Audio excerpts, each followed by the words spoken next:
ایک بچہ اپنے چچا کے ساتھ مسجد نبوی میں نبی صلی اللہ علیہ وآلہ وسلم کے پاس آیا کرتا تھا۔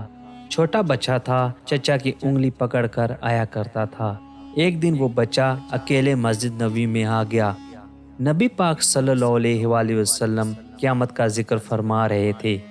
بچے نے گھر جا کر اپنے چچا سے کہا کہ چچا، آج میں نے ایسی باتیں سنی ہیں جیسے میں قیامت کو دیکھ رہا ہوں۔ چچا منافق تھا، اس نے ایک کلمہ پڑھا اور کہنے لگا، اگر یہ سب سچ ہے پھر تو ہم عورتوں سے بھی پیچھے ہیں اور کھوتے سے بھی بدتر ہیں۔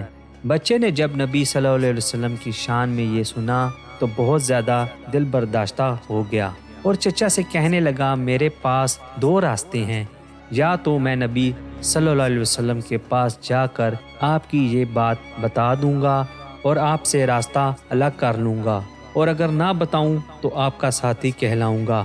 سنو چھوٹا سا بچہ کیا کہہ رہا ہے اپنے چچا سے، اللہ کی قسم دنیا میں سب سے زیادہ محبت مجھے آپ سے تھی۔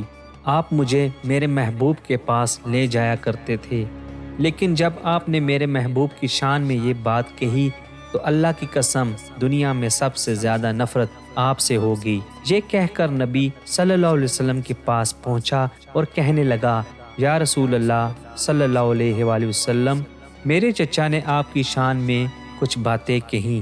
یا رسول اللہ، آپ گواہ رہنا اور میرا اللہ گواہ رہے، میں آج آپ کے سامنے اپنے چچا سے برات کا اعلان کرتا ہوں۔ آج کے بعد ان سے میرا کوئی رشتہ نہیں۔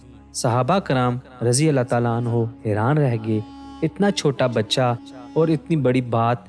نبی صلی اللہ علیہ وآلہ وسلم نے فرمایا، آپ کے چچا نے کیا کہا ہے؟ تو اس نے ساری باتیں بتا دی۔ نبی صلی اللہ علیہ وآلہ وسلم نے صحابہ سے پوچھا کہ اس کے بارے میں آپ کا کیا خیال ہے؟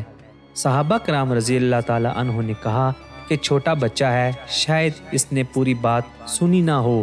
چچا کو بلایا تو وہ قسمیں کھانے لگا کہ میں نے ایسی بات نہیں کی۔ بچے نے آسمان کی طرف دیکھا اور کہنے لگا، یا اللہ، اگر میں سچا ہوں تو میرے حق میں گواہی دینا، اگر جھوٹا ہوں تو گواہی نہ دینا۔ ابھی ہاتھ نیچے نہیں پہنچے تھے کہ جبرائیل امین آ گئے۔ ترجمہ: وہ منافق اللہ کی قسم کھاتے ہیں کہ انہوں نے نہیں کہا، حالانکہ بے شک انہوں نے کلمہ کفریہ کہا ہے اور وہ اپنے اسلام کے بعد کافر ہو گئے۔ اس کے بعد جب یہ بچہ آتا تھا، نبی صلی اللہ علیہ وآلہ وسلم خوش آمدید کہتے تھے۔ حضرت عمر رضی اللہ تعالیٰ عنہ نے اپنے دور خلافت میں اس بچے کو حمص کا گورنر مقرر کر دیا۔